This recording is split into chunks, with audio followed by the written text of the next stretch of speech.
The ICU at 1:47 a.m. is a kind of silence that hums, not empty, but alive with machines. The fluorescent lights stretch everything thin and colorless. Even the air smells like antiseptic and something metallic, like the inside of a sealed can.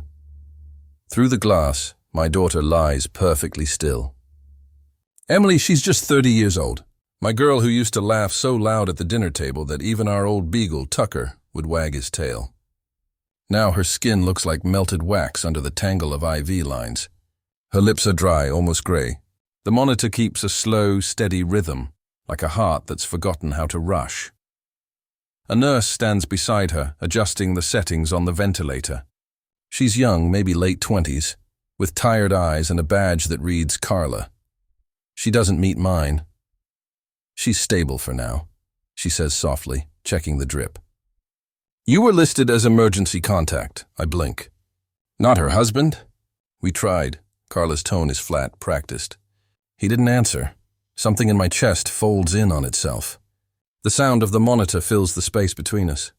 I nod slowly, more to buy time than to agree. Thank you, I whisper. The nurse gives a brief, sympathetic smile and steps out, her shoes whispering against the linoleum. I stay by the glass wall, my hand on the cool surface. I can see the reflection of my own face, lined, tired, split between light and shadow. 61 years of knowing what broken bodies look like. I've seen people come back from worse, and I've seen people who didn't. My gaze drifts to her left hand. A faint twitch, a memory of movement. The gold band catches the harsh light, the one we picked together. I can still hear her voice that day in the shop, laughing. Nothing flashy, Mom, just simple, everlasting. Gold lasts, I'd said, but only if you take care of it. Now it feels like a cruel echo. My phone buzzes in my coat pocket, too loud in this sterile quiet. I glance down. A notification. Jason Turner live, celebrating on the Pacific, Sunset Yacht Party, Santa Barbara. For a moment, I don't move. The title blurs before my eyes. I swipe it open.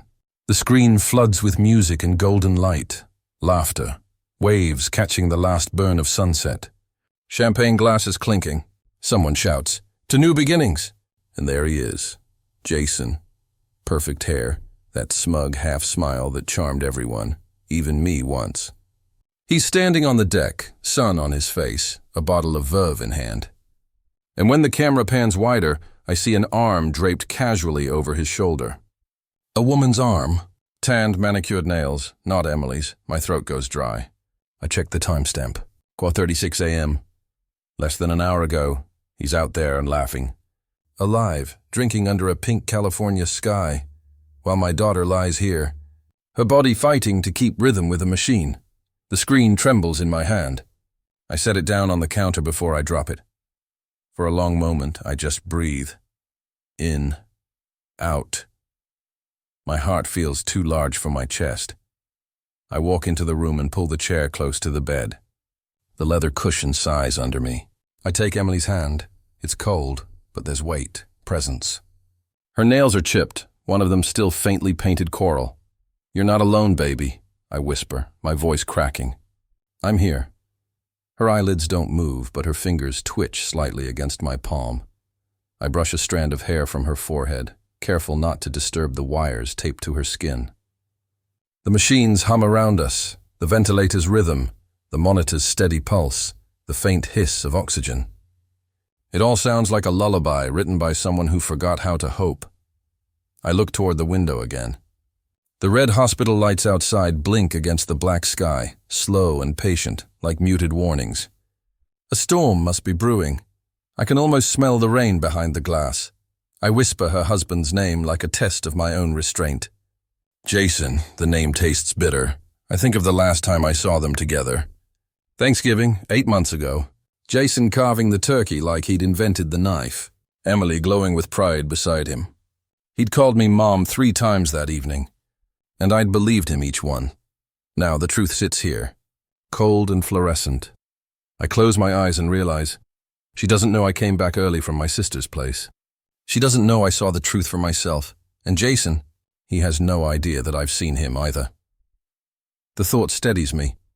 Somewhere beneath the grief, A quiet current begins to form. Not rage, not yet. Just resolve. I look at her face again. Rest, sweetheart. I'll handle it. Outside, a janitor's mop squeaks faintly down the hallway. The world keeps moving, indifferent. I lower my head, whisper a prayer I haven't said in years. Not for miracles, for truth, for light to find its way into what's been hidden. When I open my eyes, the glass reflects both of us, her stillness, my watchful shadow. Half of my face bathed in monitor glow, half swallowed by darkness. That's how the night holds us, a mother waiting, a daughter fighting, and a secret that just woke up. I retired 3 years ago from St. Joseph's Hospital, 36 years of night shifts, crash carts, and the low hum of monitors that became the soundtrack of my life. I used to think I'd die in those hallways, still in scrubs, still saying just one more round. But retirement came suddenly, without ceremony. Robert had been gone 2 months by then. Cardiac arrest, just after his morning walk. One moment he was stirring his coffee, the next he was gone on the kitchen floor, his body folding like paper. I performed compressions until the paramedics arrived, though I already knew the outcome. Nurses always do. When Emily got married later that same year, I convinced myself that losing Robert and gaining Jason would somehow balance the scales. He was confident, polished, charming, everything Emily wasn't. My daughter had always been gentle. She taught art at a public high school, spending weekends painting by the window, her hair tied in a messy bun, smudges of blue and ochre on her wrists. She believed in small joys, the way morning light hit canvas, the smell of rain, the satisfaction of finding the right shade of green. Jason, on the other hand, lived in motion. Always talking, always moving, always closing deals. That's what he called it. He dressed like he was perpetually late for something important, his phone glued to his hand, his laughter loud enough to fill any room. At first, I mistook his energy for passion. I thought Emily needed someone like that, someone to draw her out of her quiet corners. I told myself his confidence was a blessing, but blessings can rot from the inside. In those early years, I ignored the small cracks. The way he'd talk over her when she tried to tell a story. The way his praise came with correction. "You're so talented, babe. But maybe something more commercial next time." The way he smiled too long at waitresses. Always the kind of smile meant to be seen. Once, at a family dinner, he joked about her salary. "Teachers don't get paid in cash, they get paid in moral superiority." He said it with a grin. She laughed, because that's what kind people do when cruelty comes dressed as humor. I should have said something then. I didn't. We lived close enough, Glendale, 15 minutes from my house, so I'd visit once a week. The house was everything Jason wanted, modern, polished, a little too big for comfort. Emily made it warm, her paintings hung on the walls, her plants thriving by the windowsills. She'd greet me with flour on her apron, humming while she cooked. Jason would call out from the living room without looking up, "Hey, Mom!" as if we were part of some sitcom family. The last time I saw them together was 6 months ago, on Emily's birthday. I brought her favorite, lemon cake with cream cheese frosting. The candles flickered between us, their small glow reflected in her tired eyes. Jason stood beside her, scrolling through his phone. When I asked for a photo, he smiled, kissed her cheek, then excused himself. "It's fine, Mom," Emily said, cutting the cake herself. "He's just busy," I smiled, but something inside me pinched. "Even God rested on the 7th day," I said. She laughed, but it didn't reach her eyes. "Jason's not God, just thinks he is." I wish I'd paid more attention to the weight behind her joke. When she stopped answering my calls 2 days ago, I assumed work exhaustion. She'd been helping with a student art show, late nights, early mornings. I left 2 voicemails and a text. "Eat something real. Call me later." At midnight, the hospital called. The voice on the other end was calm, practiced, the kind of tone I used to use myself. "Mrs. Turner? Your daughter Emily's been admitted. She's stable now, but you should come." "It's Grant," I said automatically. I kept my own name. The nurse apologized. I didn't bother explaining.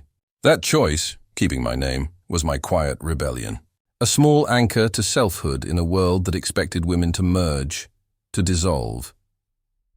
When I arrived, the corridors were empty except for the sound of rubber soles and beeping machines. The ICU smelled of disinfectant and sleeplessness. Through the glass, I saw her, pale, still, surrounded by tubes. The monitors blinked in rhythm with her heart, a fragile metronome. A nurse named Anna approached with a clipboard.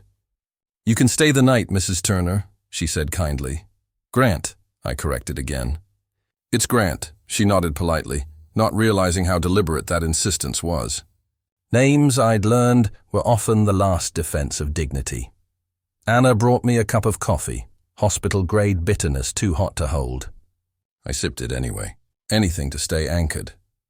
The fluorescent light flickered against the window, reflecting the two of us. Emily in her stillness, me in mine. At some point I picked up my phone to distract myself. The screen lit up with a notification, Jason Turner Live, Sunset Yacht Party, Santa Barbara. For a moment I couldn't move. I tapped it. There he was. Jason, champagne bottle in hand, laughing under a pink sky. Music thumped in the background. A woman's voice shouted, "Freedom looks good on you, Jay." He grinned at the camera. "Freedom feels good." The timestamp was from less than an hour ago. I stared at the video until my hand started shaking.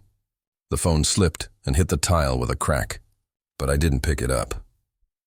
Emily's monitor beeped steadily behind me, each sound like a reminder that her life was still hanging in the air, while the man who vowed to cherish her toasted to his own liberation. I sank into the chair beside her bed, the coffee cooling in my hands. Now, standing here under the relentless white light, I think about all the times I told her love is patience.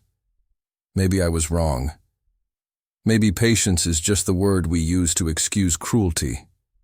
Maybe love, real love, is the refusal to wait quietly while someone you care for is slowly erased.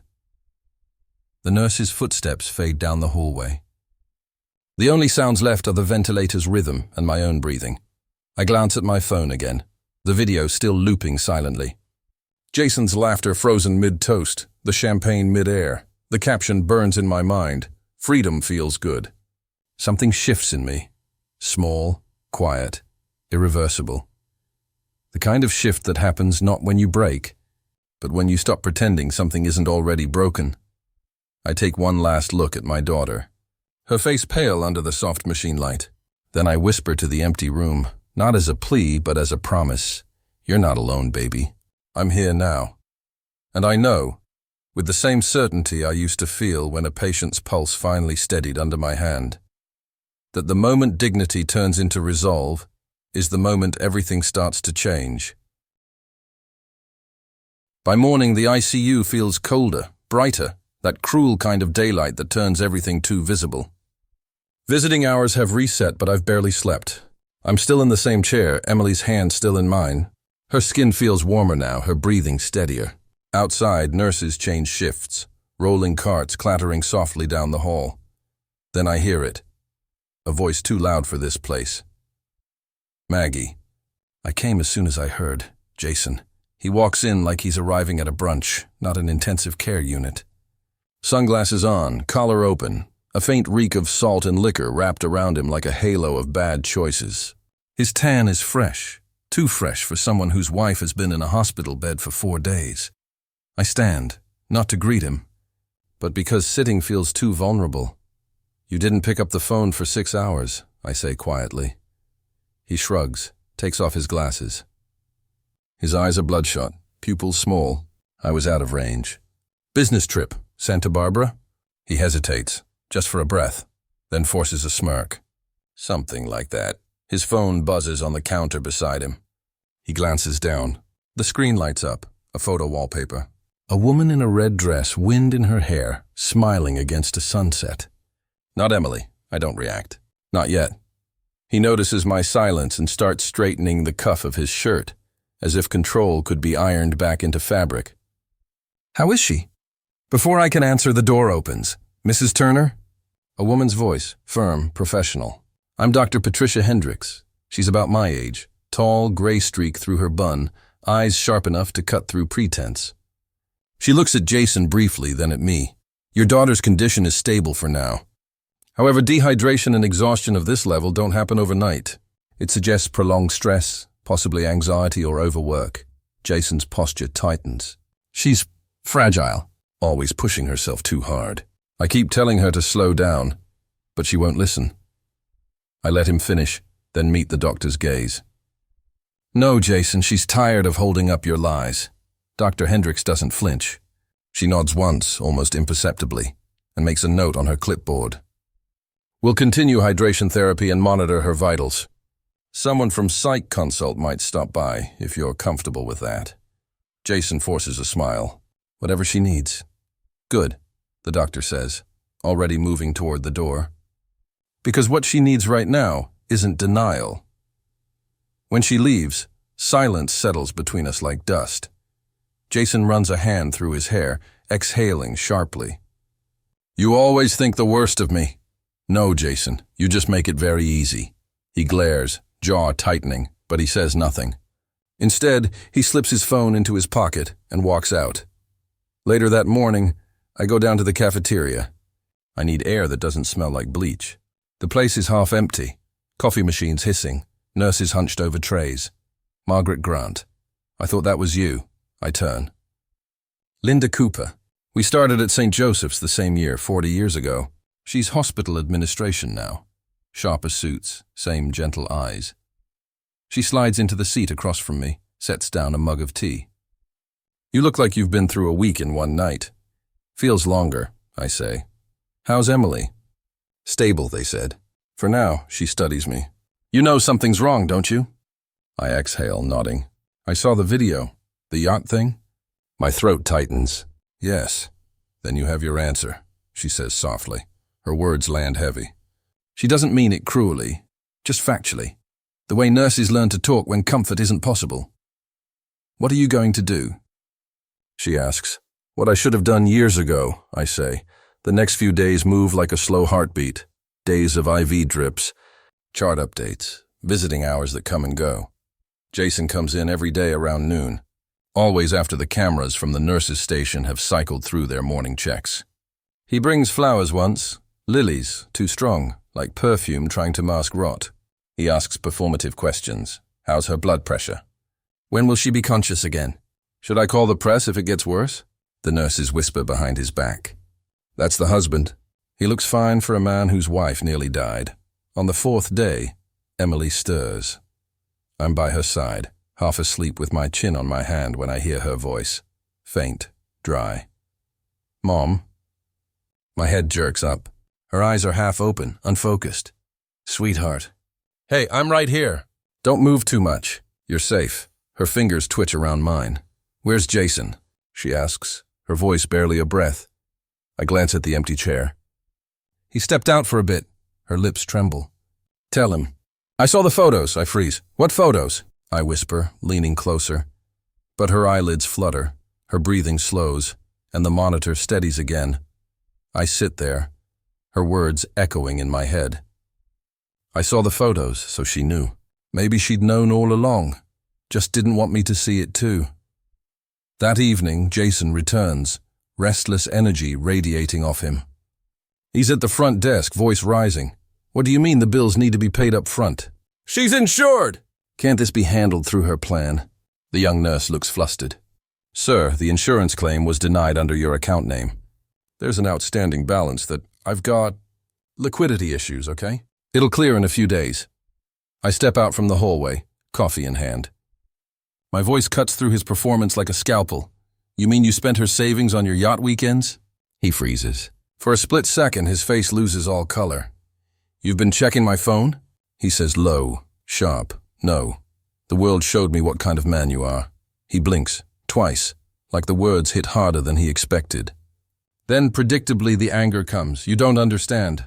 That trip was for investors, business. You think you know everything just because you raised her. I know she almost died from exhaustion while you toasted to freedom an hour before she was brought in. That's not... Don't finish that sentence unless you're ready to say it under oath. The nurse behind the counter pretends to check paperwork, her eyes wide. Jason's jaw tightens. His hands tremble slightly, not from guilt, but from losing control. You've always hated me, Maggie. From day one, I wanted to believe in you. Jason. But I'm done mistaking arrogance for confidence. He exhales, long and shaky, and for the first time since I met him, he looks small. He turns, muttering something under his breath, and storms toward the exit. His shoes squeak against the floor. Sharp, angry sounds fading down the hallway. I don't follow. Instead, I sit in the waiting area, the sterile hum of the hospital filling the space he left behind. Through the glass wall, I can see Emily's silhouette, motionless but alive. I press my palms together, resting them under my chin. It's not prayer this time. It's preparation. Because now I know. He's running out of ways to pretend, and I'm running out of reasons to stay quiet. That night, Linda finds me in the hallway again, a file in her hand. You might want to see this, she says quietly. Inside, financial documents, copies of insurance forms, and a bank statement with both Emily's and Jason's names. Withdrawals, transfers, large ones, from her account to something called Turner Ventures LLC. I look up at Linda. You didn't get this from me, she says, her voice soft but firm. But it looks like he's been draining her accounts for months. My breath catches. How much? Most of it. 98,000, give or take. I close the folder, my hands shaking. You sure you're ready for what this means? She asks. I nod.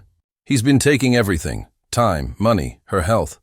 It ends here, Linda's eyes soften, then end it clean. The right way. Later, I return to Emily's bedside. The corridor is quiet. Only the distant sound of monitors and the faint rattle of a cart being wheeled away. I take her hand again. Her skin feels warmer now, color returning slowly to her cheeks. Mom? She murmurs, still half dreaming. Yes, sweetheart. Did he come back? I squeeze her hand gently. Not tonight. Get some rest. Her lips move faintly. Maybe a smile, maybe just relief. As I sit there, the city outside the window hums with life, uncaring. But in this small, bright room, a shift has happened. Invisible, but irreversible. Jason's performance is unraveling, thread by thread. And for the first time in years, I feel something like power returning to me. Not the loud kind, but the quiet kind that waits. That watches. That knows justice doesn't shout. It arrives with evidence, timing, and truth. A week after the worst of it, Emily began to look like herself again. The swelling had gone down, the color returned to her cheeks, and she no longer startled at every sound from the hallway. The ICU monitors were replaced by smaller machines, quieter ones that blinked softly beside her bed in the private recovery room. The air in there was different, not so antiseptic, more like linen and faint citrus cleaner. Sunlight pooled across the floor in neat rectangles. She slept a lot, her breath slow and steady, the way children do after a fever breaks. I used the quiet to tidy up. It was something I'd done all my life in hospitals. Straighten, fold, organize. As if order itself could heal what medicine couldn't. I was cleaning out her bedside drawer when my fingers touched something tucked against the back panel. An envelope, ivory-colored, thick. On the front, written in her clean, looping handwriting, for attorney Richard Barnes. I frowned. The name meant nothing to me. Carefully, I slid the contents free. Inside was a draft of a will, unsigned but unmistakably her words. I, Emily Turner, being of sound mind, I read until my throat tightened. She had named me as her medical proxy. Not Jason. Attached to it was a typed statement, crisp, deliberate. In case of any dispute regarding financial matters, contact Richard Barnes, 1470 Wilshire BLVD. My breath hitched. She'd written this weeks ago, before she collapsed, before any of us knew how bad things had gotten. I sat there for a long moment, the papers trembling in my hands. There was fear in that drawer, tucked away like a confession. She had been preparing for something, or escaping from it. 2 days later, once Emily was well enough to rest without me by her side, I took the drive to Wilshire Boulevard. The city felt sharper that day. The noise of traffic, the smell of exhaust, the dry heat radiating off the pavement. The address led me to a narrow brick building sandwiched between a florist and a tax office. The kind of place you'd walk past without noticing if you weren't looking. 70, Suite 204. The brass plaque read Richard A. Barnes, Attorney at Law, Family and Estate Matters. Inside, the air was cool and faintly scented with lemon polish. Shelves of leather-bound files lined the walls. A single clock ticked softly behind the receptionist's desk. She looked up as I entered. "Good morning. Do you have an appointment? I found something that belongs to Mr. Barnes," I said. "My name is Margaret Grant.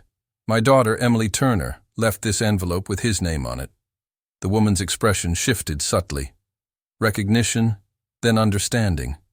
"One moment, please." She disappeared through a frosted glass door. A minute later, a tall man in a gray suit appeared.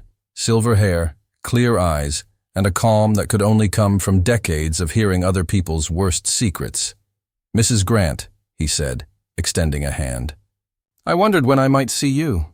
We sat across from each other in his small office. The window blinds filtered sunlight into thin, precise stripes across the desk. "Your daughter came to see me 2 weeks ago," he began. She was planning to file for legal separation from her husband. The words landed like a steady pulse against the quiet. I gripped the arms of the chair. "Because of Jason?" He nodded once. "Yes." She discovered several unauthorized withdrawals from their joint account, $42,000 total. When she confronted him, he claimed it was an investment opportunity, but she later found yacht rental receipts in his email. He opened a file folder on his desk, sliding a few pages toward me. Each document was meticulously marked. Dates, amounts, bank logos, even Jason's digital signature. I traced my finger down one column.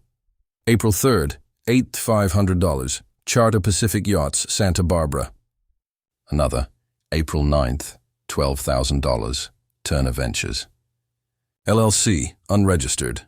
It was all there, numbers that told a story of betrayal more honest than words ever could. "He said he'd pay it back," Mr. Barnes added. She didn't believe him. She told me she wanted to move the remaining funds into a separate account, but she didn't make it that far. I stared at the paperwork, my reflection warping faintly in the glossy finish of the desk. "She was too kind to expose him," I said softly. Always thinking she could fix people. He leaned forward, voice steady but not unkind. "Then perhaps it's your turn to protect her." The words hit something deep in me, something that had been simmering since the night I found her in that bed. Pale and still. "I'll need copies of everything," I said. "You'll have them by tomorrow morning." I drove home in silence. The city moved around me, vendors shouting on corners, a child's laughter spilling out of a park, the low hum of 1,000 ordinary lives. But inside me, something shifted. My grief began to harden. Not into bitterness, but into resolve. By the time I reached the hospital again that evening, the sunset had turned the windows gold. Emily was awake, half smiling when I entered. "Mom," she whispered. "You're still here?" "Always," I said. I sat beside her, smoothing the blanket over her lap. Her fingers twitched weakly against mine. "Try to rest, sweetheart," I whispered. "I'll handle it now." Her eyelids fluttered, and I thought I saw relief in her face, like she didn't have to carry the weight anymore. When she drifted back to sleep, I stepped outside to the vending machine and bought a black coffee. The bitterness steadied me, then I went home and got to work. The next morning I printed everything. The bank statements from Mr. Barnes, each with highlighted withdrawals. The draft of her will naming me as proxy. Screenshots of Jason's social media posts, champagne, the yacht, the "Freedom Feels Good" caption. I laid them all out across my kitchen table. Neat rows of proof, each one a small piece of truth carved clean. In nursing, I used to chart every patient's progress the same way. Vitals, dosage, symptoms, response, facts. You don't argue with facts. Now, I was charting something else. The anatomy of deceit. The pattern was exact. Jason's life of noise and image matched perfectly against her quiet collapse. I stood there for a long time, hands pressed flat against the table, and felt the last remnants of doubt leave me. This wasn't just a man's mistake. It was theft, of trust, of safety, of the woman my daughter had once been before him. Mr. Barnes's words replayed in my head. Perhaps it's your turn to protect her. No, not perhaps. Absolutely, because patience without action isn't virtue. It's surrender, and I had surrendered long enough. Saturday mornings in hospitals carry a strange rhythm, a hum of weekend chatter, the echo of rolling carts, the distant crackle of coffee machines trying to stay alive. By now, every nurse on this floor knew my name. Some nodded when they passed, quiet acknowledgements that didn't need words. Emily was stable, sleeping more, her color returning. I had just finished adjusting her blanket when I heard it. The unmistakable sound of Jason's voice. Confident, loud, practiced. "What's up, guys?" Jason Turner here, checking in from St. Joseph's Hospital, where my wife Emily is recovering like the warrior she is. I just want to say, when life hits you, you stand by your loved ones. Always. I froze. His voice reverberated down the corridor like cheap theater, hollow, rehearsed. Through the glass panel in the door, I saw him, navy blazer, designer loafers, hair styled into perfection, a smug half grin already plastered for the camera. Beside him stood two young men, one holding a stabilizer-mounted phone, the other adjusting a portable ring light that cast an unnatural halo around Jason's face. He wasn't here for Emily. He was here for views. The words tumbled out of his mouth like pre-packaged sincerity. "We've been through a lot, but love always finds a way, right? Keep sending prayers and positivity. Recovery journey." He even used hashtags. That was when something in me, the part that had kept calm through 36 years of emergencies, snapped into precision. I stepped into the hallway, the folder of documents tight under my arm. You might want to delete that video before you commit defamation on camera. The sound of my voice startled them. Even the cameraman lowered his lens halfway. Jason turned, forced a chuckle. "Maggie, what are you talking about?" I walked closer, unhurried, until I stood an arm's length away. The overhead lights caught the edges of the papers as I pulled them free. "About this," I said, handing him the first sheet. "The $42,000 withdrawal. And this, another page, crisp, folded neatly. The yacht rental invoice dated the exact night Emily was admitted." His grin faltered. "You went through No, your wife went through your truth. I'm just holding it now." He tried to laugh, but the sound cracked halfway out of his throat. "This is between me and my wife, Maggie. You have no right." "No, Jason. It became public the moment you used her suffering for views." The corridor had quieted. Two nurses paused by the desk, exchanging glances. One of them, a petite redhead named Carla, subtly turned off the overhead TV. Even the soft buzz of hospital machinery seemed to fade. Jason looked around, realizing he was losing his audience. He straightened his blazer, voice tightening. "You think humiliating me fixes anything? You think this helps her?" I stepped closer, lowering my voice so it cut through the space between us. "Emily trusted you. While she was in this ICU, you were celebrating your freedom. You drained her account and toasted yourself on camera." His jaw flexed. "You don't know what our marriage was like." She had issues. Anxiety, overthinking. I was trying to keep things normal. "You don't get it. You've been alone too long." My grip tightened on the folder. "You mean I've had too much time to notice how men hide cowardice behind charm?" "You're right about that. I've seen your kind in every waiting room. Loudest voice, emptiest soul." He took a step forward, his cologne filling the air, synthetic, oceanic, the kind of scent that tries too hard to smell like success. "You think you can humiliate me like this?"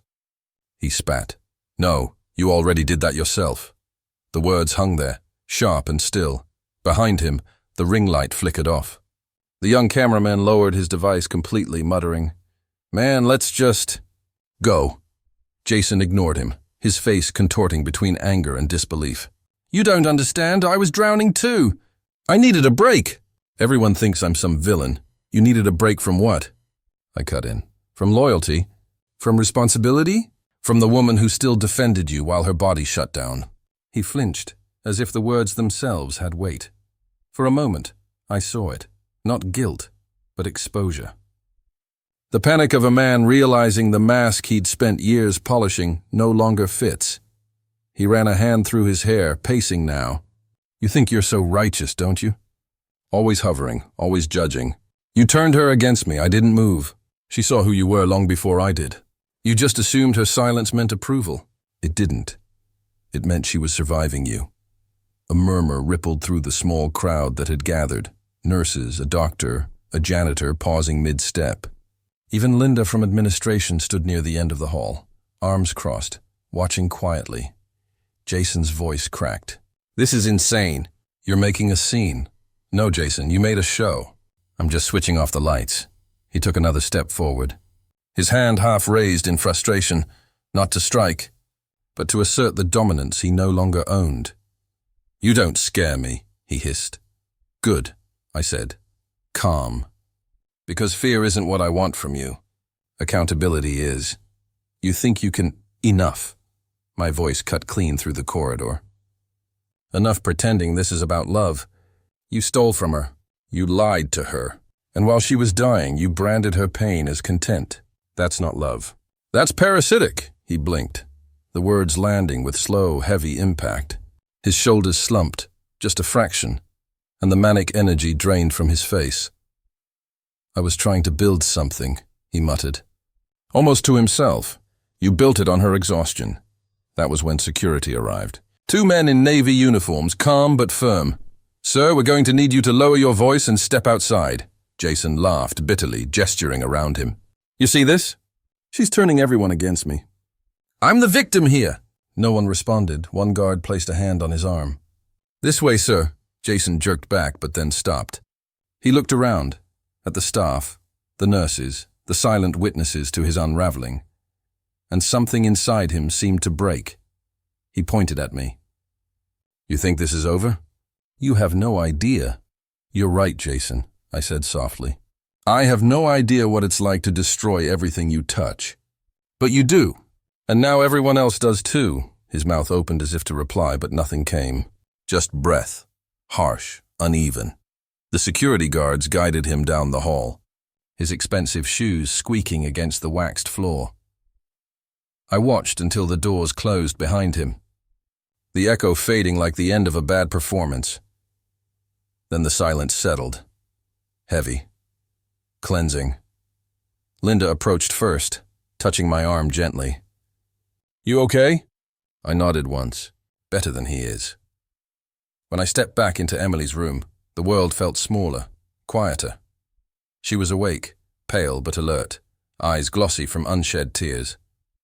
The beeping of the monitor was soft, steady, like the rhythm of something rebuilding itself. You saw everything? She asked. I sat beside her, setting the folder on the table. Enough to never doubt you again. A tear slid down her cheek, quick and silent. I thought I could fix him, she whispered. I thought if I stayed patient, he'd see me. I brushed her hair back gently. Patience only works when it's shared. What you gave him wasn't patience, Emmeline, it was mercy. And he mistook it for permission. Her lips trembled into something between a sob and a laugh. You always said love was work. You never said it could be this heavy. It's not supposed to be. Not like this. We sat there, her hand in mine, machines murmuring in the background. Outside, sunlight spilled across the hospital floor. Indifferent, but warm. I watched her breathing, slow and even, each exhale steady, as the truth finally settling between us. He's gone, I said quietly. For good? Yes, and if he comes back, he won't find the same woman waiting. She closed her eyes, tears sliding freely now. I'm so tired of being careful. Then stop. Be honest instead. Honesty is its own kind of armor. For a long moment, neither of us spoke. The sound of the monitor became our conversation. One steady, unbroken rhythm, not dependency, not fear, survival. And this time it belonged to her. 2 weeks later, Emily walked out of St. Joseph's on unsteady legs but with her chin lifted. Her first act of quiet defiance in months. The nurses lined the hallway, clapping softly as she passed. It wasn't protocol, but compassion rarely is. She wore the same cardigan she'd had on the night she collapsed, washed and folded by my hands. Her hair was tied back loosely, a few strands trembling in the draft from the automatic doors. When the air outside touched her face, she paused, took one long breath, and smiled faintly. "Smells like I made it," she whispered. I held the car door open for her. "You did, sweetheart." "You really did." The drive home was quiet. Pasadena's late spring light filtered through the jacarandas, dust motes glittering in the air like slow confetti. Emily stared out the window, fingers tracing invisible patterns on the glass. Every now and then, she'd glance at me, half expecting me to ask about him. But I didn't. Not yet.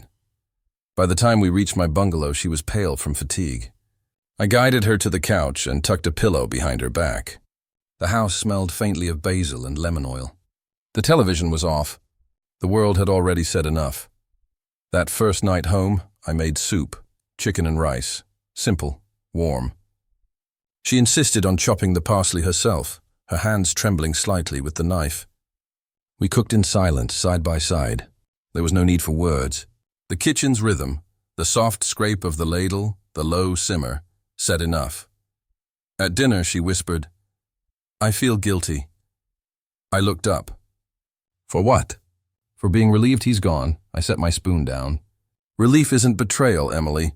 It's the body finally exhaling after holding its breath too long." Her eyes filled, but she nodded. She didn't cry, not yet.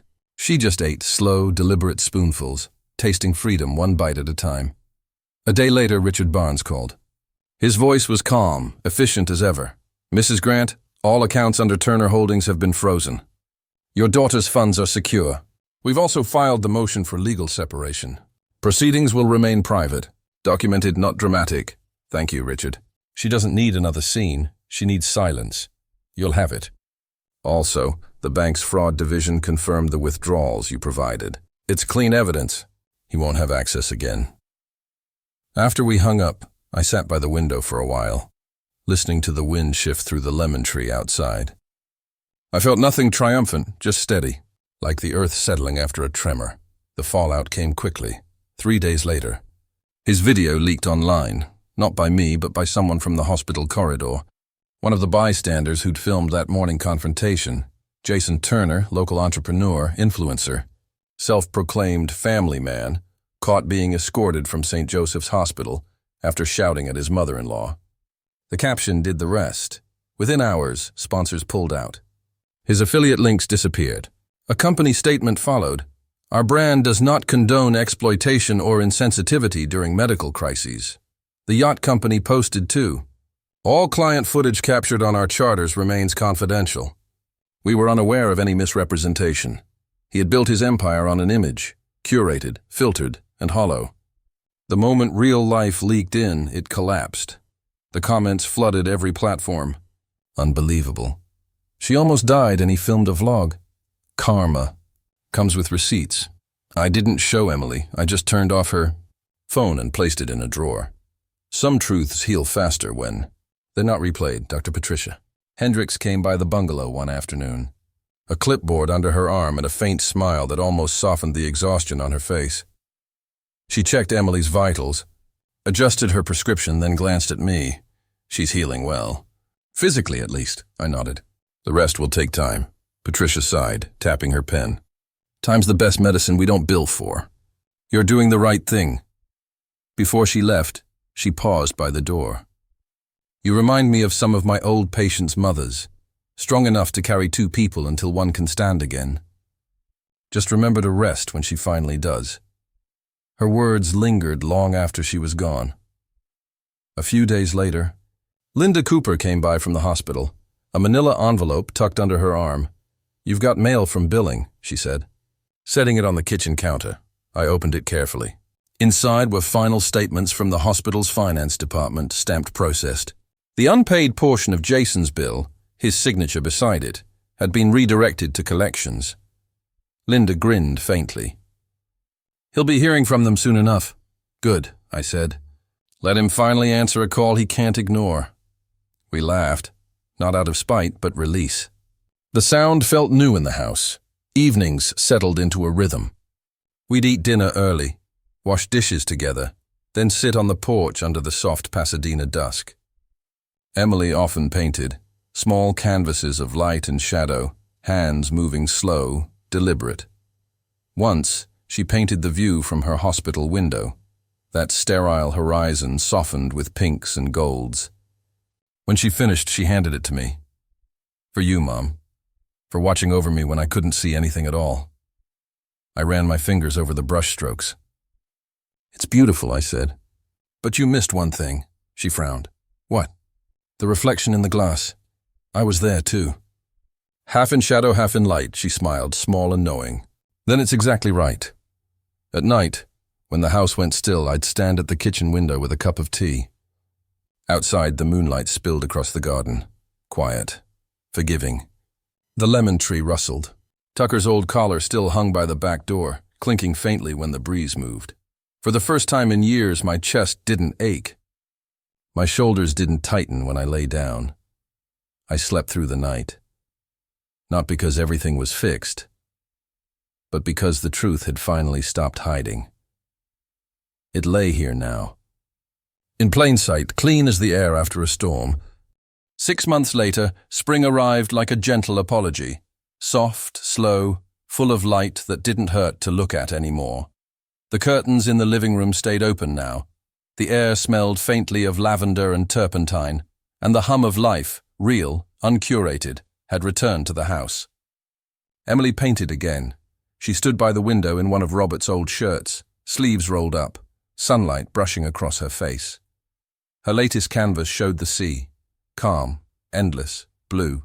No yachts, no figures, just horizon, just distance and air. Every brushstroke sounded like breathing. I watered the spider plants by the sill, careful not to drip on her paints. Outside, Pasadena moved in its familiar rhythm. Dogs barking, a neighbor's radio, the slow murmur of someone mowing their lawn. The ordinary had become sacred again. Sometimes, when she wasn't looking, I'd pull out my phone and scroll to the ICU photo, the one I'd taken the night she first opened her eyes. The monitor glow reflecting off the glass, my hand holding hers. I didn't keep it to grieve. I kept it to remember what silence can teach. That night had changed us both. Her in the way she learned to let go of what hurt her. Me in the way I finally stopped mistaking patience for peace. The world had moved on from Jason Turner. The internet had chewed him up and spat him out, as it always does with its false prophets. His followers drifted. His sponsors erased him. The last trace was a single email he sent to my inbox last month. "I'm sorry. I didn't know how to stop pretending." That was all it said. No greeting, no plea. Just confession. Late, hollow, but honest in its own defeated way. I never replied. Some lessons don't need to be graded, only lived. I deleted it, then emptied the trash folder. In May, Emily's first exhibition opened at a small gallery downtown. She called the collection Still Water. The name made me smile, simple, unshowy, exactly like her. The walls were lined with seascapes, all variations of blue and gray, horizon meeting sky in quiet reconciliation. Each one different, yet all carrying the same ache for calm. She stood near the entrance, nervous in a soft linen dress, her hair pinned up with the same clip she used to wear to school. The room filled slowly. Students, teachers, a few local artists, even a reporter from the Pasadena Weekly. I stayed, near the back, beside a table of small pastries and cheap wine, watching, always watching. A woman beside me, mid-40s, kind eyes, art critic perhaps, turned and said, "You must be proud. These paintings, they feel like breathing after a long time underwater." I smiled. "I am proud," I said.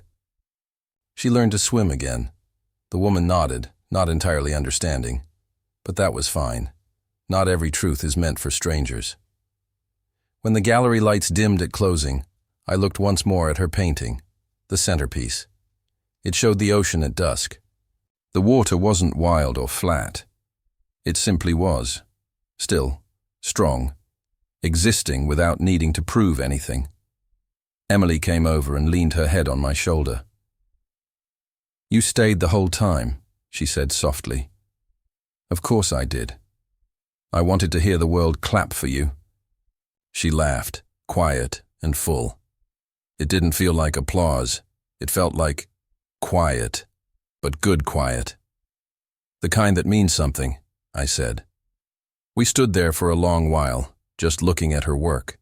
No cameras, no noise, just truth, drying slowly on canvas. As the last guest left, the gallery emptied into that tender silence only endings can hold.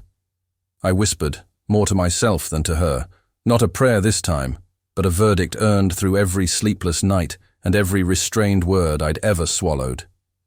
Sometimes the quietest victories are the loudest truths, and this one, this still, steady peace, was ours.